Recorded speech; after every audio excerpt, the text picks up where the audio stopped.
Blah, y'all already know what it is. Your boy Yaakov, what it do? The outlet to reality, the holdest podcast in Vegas and Chicago. What up? This is the place where you want to hide from your drama or maybe hide from your baby mama. Just kidding. Y si tú quieres cambiar tu vida, if you want to change your life, then subscribe. Ching ching. By the way, guys, I just published my book. It's called Shabbat in Chicago. It's about an audacious single mom who opens her heart and home to five adopted kids while embracing her Latino culture while being Jewish. And today we have a very, very special guest. I'm happy to bring him back, the one and only Dre Marro. Woo! What's up, man? How we doing? What's up? How we Man, feeling, man? we're doing good, brother. We're doing good. We're one day before July 4th, so that's a big deal, man. Yeah, yeah. Right? And I want to say I was in Chicago like about a week ago, and I was happy to bump About a into your week mom. ago. Hey, about a week ago. And it's I'm crazy. I sorry, saw yeah. your mom, and it was so nice to see her. I haven't seen her for like, it's got to be like, I think 5 years maybe. I haven't seen Are you her. serious? Yeah, What? brother. I've What? seen you I more mean, than I'm your adjusting mom. That's myself. crazy. Yeah, yeah. and it Damn. and it Been a was minute. for Jimmy's stepdaughter, Melanie. She just got Mm. married, so I saw her husband. It was nice. It was nice to see some of the family. So I miss you. That's why I tried to text you. I was like, "Yo, Primo, where you at, man? You know what I'm saying? I just saw your mom." Yeah, man. Yeah, no, dude. It's all love, bro. Like it's crazy how long it can go sometimes. Even with us being family, how busy we get. You, my mom, me, just everybody. It really puts perspective on like how it's great that we're busy. It's great that we're doing amazing things, but I definitely got to make more time to just appreciate the people in my life. And you're one of them, so we definitely got to link for sure. I'm glad you got to see my mom though. She's doing good, man. Yeah, yeah. She I just looks seen the her for her same. birthday. Oh yeah, you saw it? Yeah, yeah, yeah. I saw her for her birthday, and then I saw her today. We were at the Milwaukee market. It's pretty cool. They have a food market in Milwaukee, and it's about 45 minutes from Kenosha, but it's a good time, man. You try different things, different types of cheese and pretzel bread and all this cool stuff. And it's a nice spot to walk around. And it was nice, about 80 degrees today in Wisconsin. So just cool to walk around. I saw my brother and stuff, and it's been a minute. So it was kind of cool to like chill out. I didn't have work today. I took a break from all the music stuff. I just, had to go see the fam type of thing. I love it. I love it. You need that time with family because life is so short. You never know what could happen, and it's a scary, it's a scary time. So you just never know. But I'm happy you got to see Yeah. your moms. I think that's great, brother. And tell me, please, like what's been new with you? Like what are we missing? Because there's a lot of things I know you've been doing, man. You did that Yeah. mixtape that with Kendrick's song. I thought that was really cool. The Please, remix, yeah, yeah, the the Not Like remix, Us, yeah, yeah. yeah, yeah, not cover, yeah, you're right, the remix. But please speak on it and share anything that your fans want to know. Yeah, I just want to. Oh shit! The fireworks are going off. I'm like, they're shooting. Now, first, I want to say, thank you again for having me on your platform. It's an honor for me to be here whenever I can just connect with you. And I'm sorry, I've been real busy myself to not even be able to make the time. So my cousin right here, Yaakov, is a real one, man. Um, but then I want to tell you, yes, I've been so busy with a lot of stuff. Where do I start? You brought up the remix, so bro, yeah, I was digging the whole beef, man. The Drake and Kendrick beef. The last time we talked, I think we were talking about like the whole thing with J. Cole and Kendrick and Drake. And man, we'd be on here for 10 hours if I were to tell you everything I thought about it. But there were some incredible records that were birthed from it. And I just felt like as an independent artist, it's a lot of times it's kind of fun to jump on a song that everybody already loves, especially with the hot beat, because it challenges you. For me, it's a challenge because it's like not only am I competing with the artists that are rapping, and hip hop is a very competitive thing. So I'm like, even though it's Kendrick's song and it goes hard, I want people to walk away from the remix remembering me. Also, it's a groovy beat that Not Like Us. So I recorded it. I recorded it. No Other Way Recording Studios in Racine with my boy Mike Bakerman. and he's a dope engineer, mix and master guy in his own right. Has his own podcast, and got his own thing going on. But he's been really the one, but he's really been the one putting the sauce behind my music as far as like mixing and putting effects and all this stuff in my voice. He's the one I started. He's the guy I experimented with using auto tune on my last album on the Food for Thought. So yeah, I'm actually gonna start doing more remixes and just kind of jumping on different tracks to show people my versatility. I like to jump on different stuff because I can do that old school style, but then I can do that chopper style where I rap fast, and I can put some Spanish in my stuff. You heard that, and so to be able to kind of jump on different songs and still sound good and be in pocket, I think it's kind of like a great way to showcase myself. So definitely be on the lookout for more remixes this year. Definitely still going to have my own original music, but again, I just like to experiment. I just put out a single, Legacy Part 2. The video's been out for about a month now. No, yeah, the video's been out for about a month, song for maybe a month and a half. Had a slow start, it wasn't really getting views the way I thought it could, but I started marketing it and pushing it and really just getting it out there. And it's just under 1,000 views organically. I think it's like at 980 last time I checked. But the Not Like Us remix is blowing up for me very organically.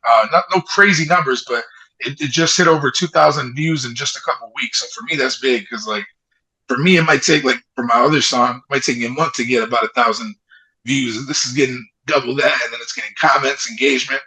I gained YouTube subscribers, so it's been real cool. So I got that single I'm promoting, and then I got 3 different shows. I'm pretty much booked all through the rest of the summer into the fall. I have a show on July 19th at Bremen Cafe. Shout out to my boy David Lopez. I'm not sure when this is going to drop. It may drop after that date, but if it does drop before, check me out in Milwaukee at Bremen Cafe. I got a 15-minute set. About to blow it up, man. It's going to be crazy. Then the month after that, August 10th, I'm hosting a talent show with Kenosha Creative Space. It's a fundraiser. We're going to try to. Kenosha Creative Space is a not-for-profit organization that helps the local, not just youth, but it definitely focuses on the youth, but anybody local that wants to kind of, showcase their skills. They do art galleries for local artists. They do all kinds of different shows, showcases for acoustic guitar, rock bands, hip hop artists, and they also do like salsa dancing lessons and social nights. They do a lot of stuff, and they work with the Hispanic community, the Black community, everybody. Everybody's involved. And so we're going to run a fundraiser and a talent showcase. It's called Keno's Got Talent. You remember the days of the, Got Talent, the America's Got Talent in Chicago. Yeah. So I just kind of want to bring that back and give the people in my community a platform. I'm still growing as an independent artist. I'm not where I want to be, but I think I've reached certain levels of success. I've worked with different people. So I just want to give back and give people that platform so they can do their thing and maybe figure out if this is what is for them, because it was through talent shows that made me figure out this is what I want to do for the rest of my life, so you got to kind of almost like everything comes full circle. So that's August 10th, and then September 8th or 9th, I got to double check. I believe it's the 8th, but it could be the 9th. We're still in talks, but I'm going to be performing with Nat Gilla and DJ Profit in Waukegan at the Harborfront, at the lakefront in Waukegan. So that'll be really good. I got to get an exact date, but if you go on www.dremarro.com, had to put the shameless plug in there. You'll be able to see all my show schedule of where I'll be appearing and stuff like that. That'll give you the exact details of dates and locations. And just come out and meet me. Come out and say what's up. We'll network. I like to collaborate with different people. I love to work with different artists and different creatives in general. So I know I just dropped a lot on you, but I just, you asked me what was going on, so I had to drop all that for No, no, thank you. We needed that, brother. So that's cool that you're you. Yeah. performing and you're doing a lot of big stuff. I love that August 10th, you're doing that big, talent show. I think that's a great way to reconnect with the community, engage, and change the world. I wanted to ask you, are there gonna be more like, my Chicago people, they want to know when you coming back, brother? When you coming back Oh to yeah, man. perform? Yeah. Hell yeah, man. Dude, the thing with Chicago is it's always gonna be. It's kind of crazy. It's like I almost have 2 homes, right? Like Kenosha's my hometown, right, where I grew up, and where, you're gonna. That's where Andy grew up, right? Andy. Chicago though, that's Dre Marro's home. Like that's where I believe my music career really got its launch. Where I really started to meet. Like that's where I was first doing my big radio interviews, my promo runs, opening up for bigger artists, getting on tours. And so definitely Chicago's coming up. I want to say I don't have anything yet set up, but I know that my people at Orchestration Radio and Determined Radio, they got a lot of things going on. So definitely, you definitely will catch me in Chicago before the year is out. That's for sure. And Okay. I'm definitely looking to get them involved with some of my showcases because I think, you know, it's kind of weird how again how we talk about time. This whole I think the theme of this podcast is going to be time because as we talked about earlier, right? It's been time since you've seen my mom. You said about 3, 4 years. It's been time since I've even seen you. It's been about 3 or 4 years since I've hosted my own event. You know what I'm saying? Up until now. So the last time I hosted an event was around COVID, which was like 2020, 2021, and we're in 2024. I think it was 2020 because I remember it was the Friday the 13th event in March, and it was right before like everything started shutting down. And it was right before I was moving to Chicago, even though I did it here in downtown Kenosha. And obviously it was hard for a lot of people to do events. So I really was just focused on getting myself booked, putting myself on radio, streams, doing online stuff, and even It's too late to apologize. oh about the show. So it's been about 4 years. It's been about 4 years. Like I said, I've been working, right? You've seen me. We've done interviews. I've done a lot of events. I've hosted and participated. And when I say hosted, like maybe I've come, not even hosted, like what is the word I want to say? I've been a part of events, like maybe showing up and performing, or you know what I'm saying. But it's been 4 years since, like I've been in behind the scenes to actually book the artist, get the venue, um, talk to the venue. In this case, it's Kenosha Creative Space. That's a fundraiser for them. So we're going to get sponsors involved. I don't want to unveil who the sponsors are yet because I got to get that finalized. But the sponsors are not only going to help, fund the event, but they're going to play an intricate part in the fundraiser and in the event in general. So it's going to be great. So it's almost like, and they're all going to be local Kenosha businesses. So what I love about it is you got local Kenosha businesses, you got local Kenosha artists, you got a local Kenosha organization, all just tag teaming together and really making an opportunity. So this I think this is a great introduction. And after this event, I plan on doing so many more. It's gonna be crazy. And just give it, like I said, shedding light on the artists that may not have the platform. Now I've started to build a platform for myself.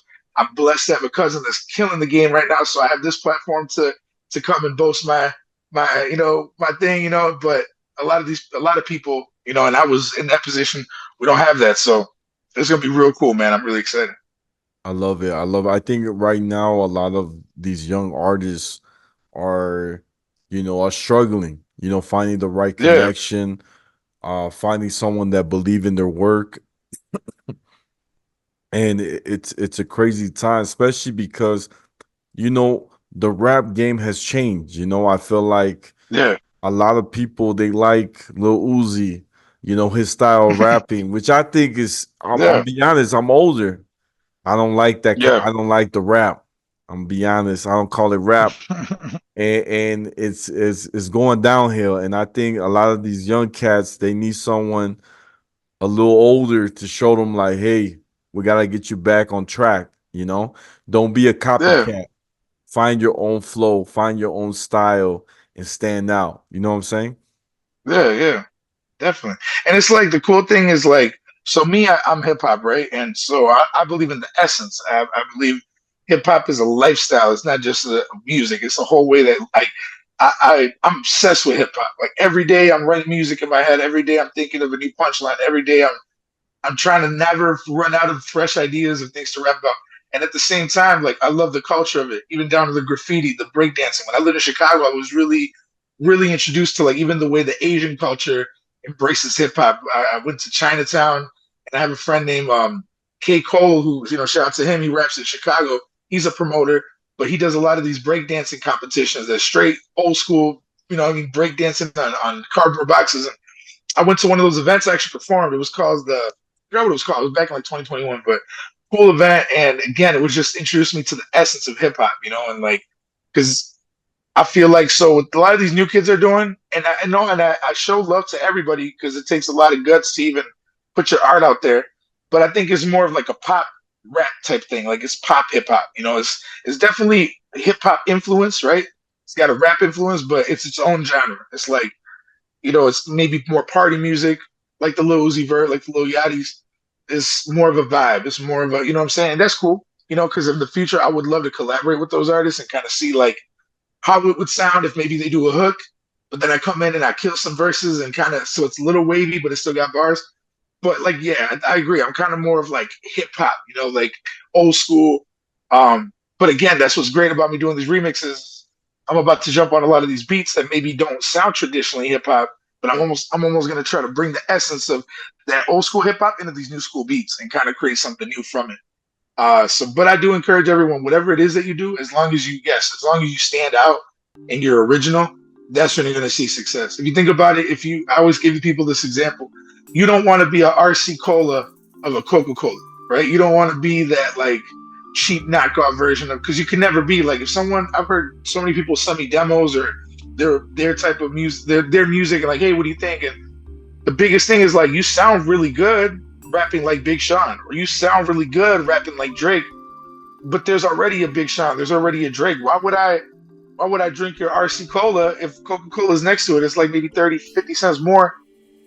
But you know what I'm saying? So you got to come with something that like nobody else, nobody, they have to listen to you to get that. And you have to bring emotion out of that person that no other artist can bring out of that person. That's what's gonna make you legendary. That's the difference between you being an artist with a hit record or a one hit wonder and being an artist like me that could travel all across the country. I could do a show in Salem, Massachusetts. I could do a show in Dubuque, Iowa. I can do a show in Dallas, Texas, in Chicago, and then come back to my hometown and do a set. And it's all different faces, all different people, because you have to listen to Dre Marro to have a taste of my Coca Cola type of thing. You know what I'm saying? So that's the best analogy I can give. Is like, you just gotta have that sauce, Man, I love or in that. this case, the sugar, Ah. sugar from the soda, I like sweetness. that. I like that, brother. No, that was a good. That's a good. I like what you shared. I think that's very powerful. I do want to speak something that's really crazy, Primo. I just have to share this. This is something that, Yeah. I saw in the media.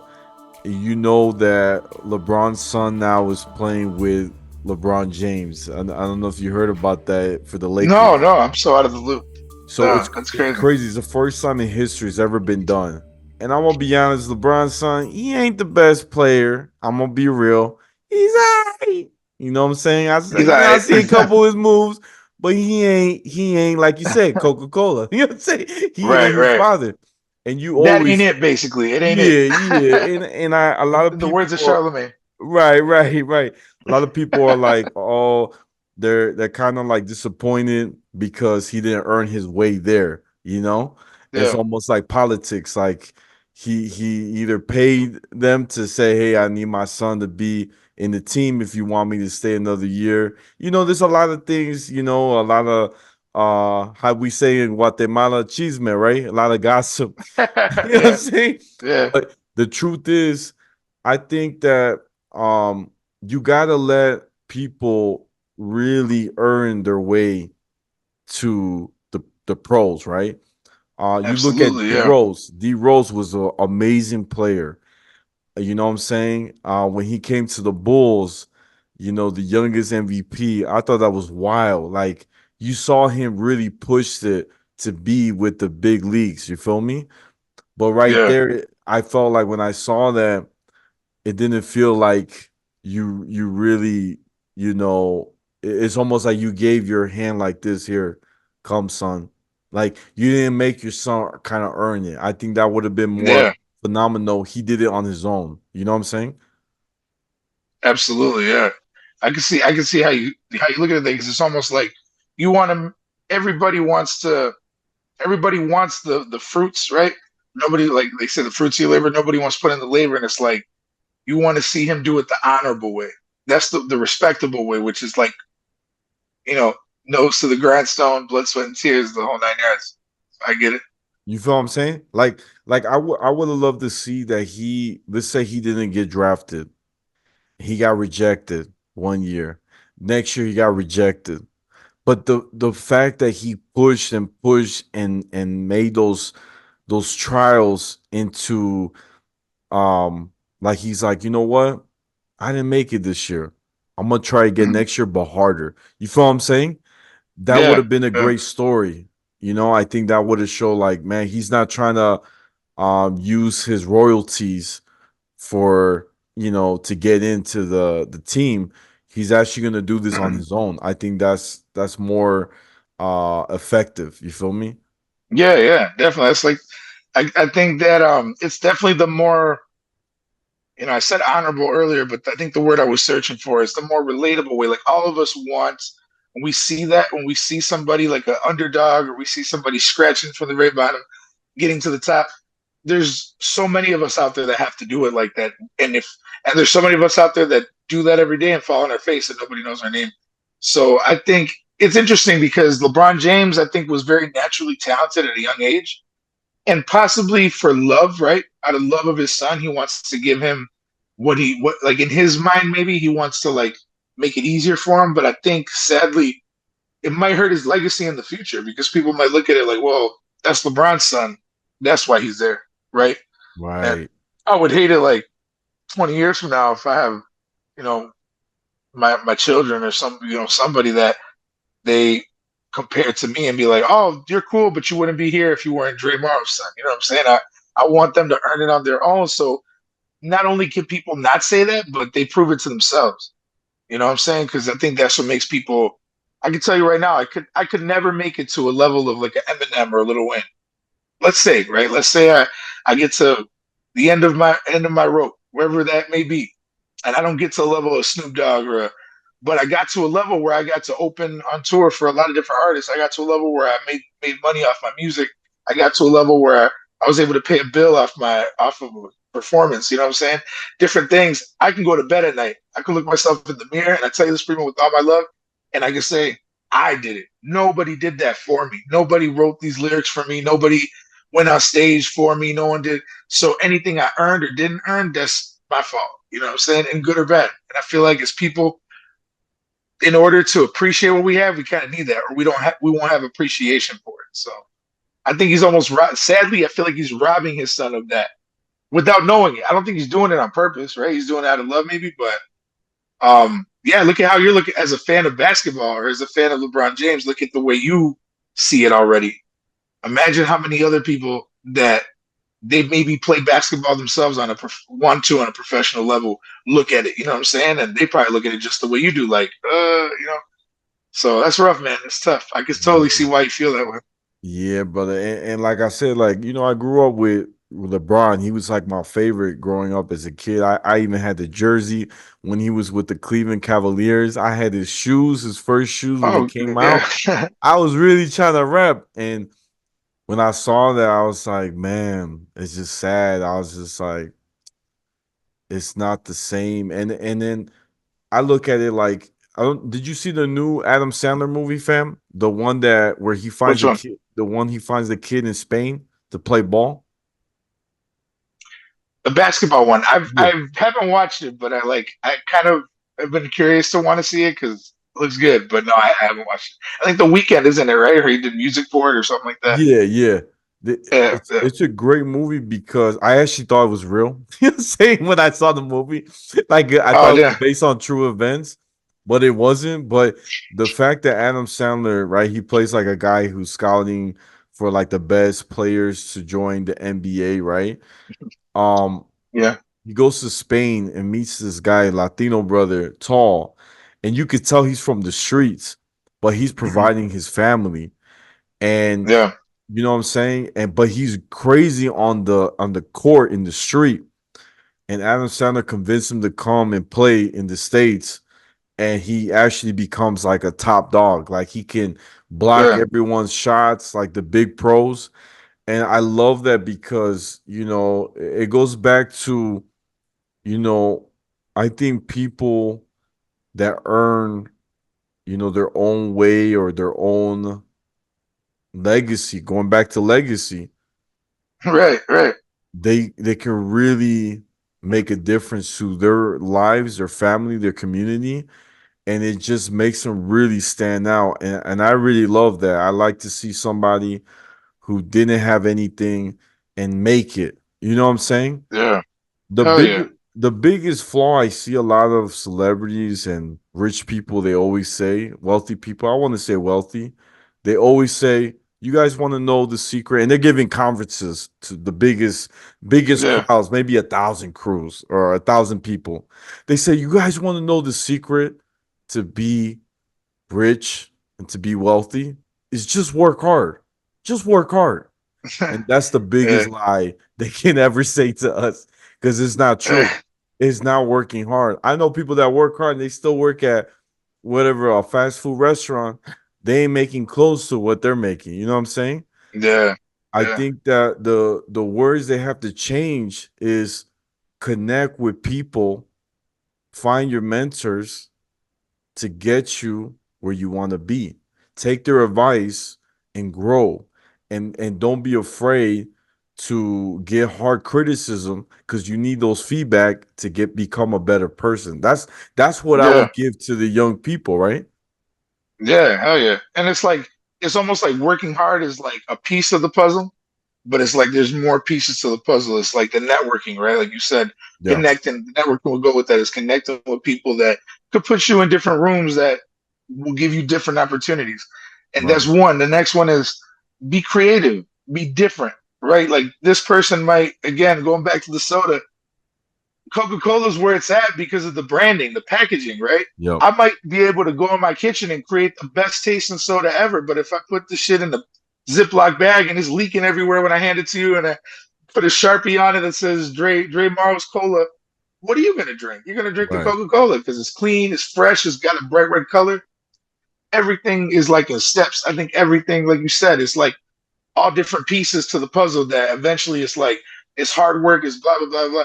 But yeah, I think hard work alone, um, because I could like someone could build like a house of cards, and that's working hard. But is that gonna get you in? Like I'm a rapper, so just because I work really hard at building a house of cards, it's gonna look cool. Fuck am I gonna do with a house of cards on my table? Like you got to work smarter, not harder, as they say, right? I love that expression actually. Work smarter, not harder, because it's almost like you're gonna get more done if you use your brain and you figure out the sauce, right? You figure out the sauce. That's where you're gonna get to. But like you said, it's like, yeah, I wish they would kind of. I think you know what it is, bro. Honestly, I'm gonna tell you the truth right now, and this might not be popular, right? A lot of people are gonna. I'm gonna give you something controversial that you could clip into a soundbite if you want, put it on TikTok. But I think that if you really look back, right, and you really dig deep into history, our people, especially when I say our people, I mean Latinos, but also like even Guatemalans, you could go deep into it. We don't have someone that we could, like, I got friends, right, that have generations of family in this country. As hard as things might be for them, they have an uncle somewhere that could like put like $5,000 in their account by tomorrow. You know what I'm saying? And put them on their feet. It's just how reality works for some people.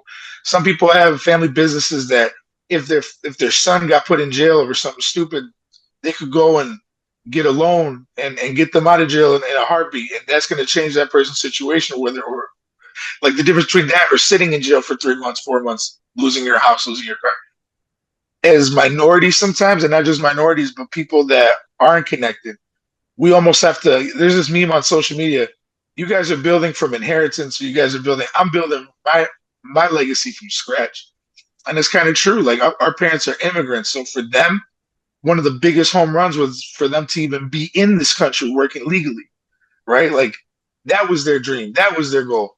That's you know what I mean. While people here at the same time, because they've already had 3, 4 generations here, their names established, they might be at a different level, right? And so what I encourage people is as Hispanic people or even African American, Black people, Asian people, whatever your tribe is, invest in your own communities.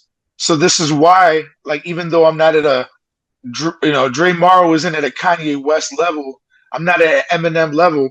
I still want to come back to Kenosha, which is where I grew up, to help Kenosha Creative Space with their fundraiser because I want to invest back into my community. I want to give the power back into my people. And so my people, I'm Hispanic, but to me, the local community of Kenosha took care of me, right?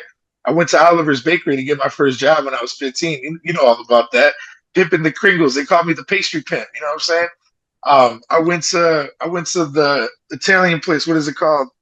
Tenutas, to get my pastas and to get my. So I'm just trying to like really show love to my city, and I feel like not just so it's layers to it, right? So like even you right now that you're doing your thing, when you start building up, and you already building up, I'm sure we build together. We're doing this podcast together. Like every time you need a podcast, I'm gonna, who knows, with other outlets, as I become more of who I'm supposed to be, I'm definitely gonna have to charge them. Or you're my cousin, so I'm never gonna charge you. I'm gonna put you on forever because, like, that's where I tell you, like, we're starting to build that next generation of like almost wealth, and like the same way I know you got me. If I, hey, cuz I need da da da, we're gonna be able to help each other. We're gonna be able to put each other on. If you fall on hard times, if I fall on hard times, we have that person now that's connected, this network, and now our children are gonna have more of an opportunity. But the good thing is because we come from the dirt, I think both of us, when we have our children, when we have our next generation, we're gonna make sure that they work for that because we had to work for that. Like we didn't just get it from somebody, but at the same time, we knew to take the blessing of the fact that there's so many brown people that look like you and me that their whole dream is to wake up here on this side of the fucking border. You know what I'm saying? Like that's their home run, that's their touchdown, that's their Grammys. If they could just come work at a fucking Best Buy here. You know what I'm saying? And that's not to put down anybody. I'm just saying that's so we're grateful for that, right? Our parents that are immigrants, we're grateful that they reached that level. So I almost feel like it's our duty to get to that next level for our generations, for our families. So I know it was a deep answer, and like I said, it might be weird to hear, but it's the truth. I feel like we just have to invest in our people more. And if for you, your people means your race, invest in your race. If your people means your community, invest in your community. If your people means family, but give back to yours. You know what I'm saying? If I spend $10 with you and I can get a product that if I were to spend $5 somewhere else, I'm gonna spend $10 with you. $5 more, but I'm investing in my people. I'm investing in someone that can invest in me. You know what I'm saying? It's just weird. But people are very short sighted. They don't look into the future like that.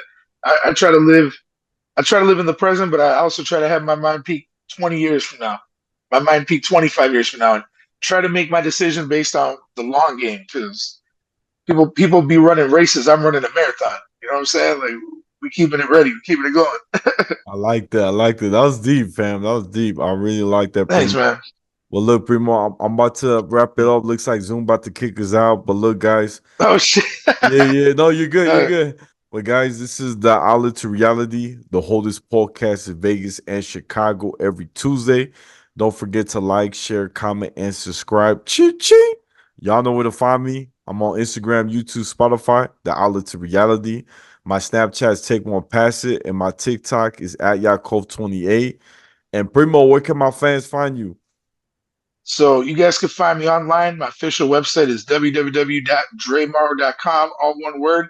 You'll be able to see all my latest show updates, be able to check out my discography. It'll lead you straight to my Spotify and Apple Music.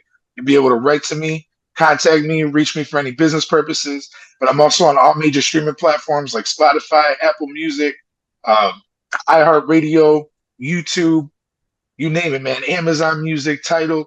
I'm all over the place. And if you just Google Dre Marro, everything will pop up on all social media like Instagram, Facebook, and X or Twitter. I'm at Dre Marro 262.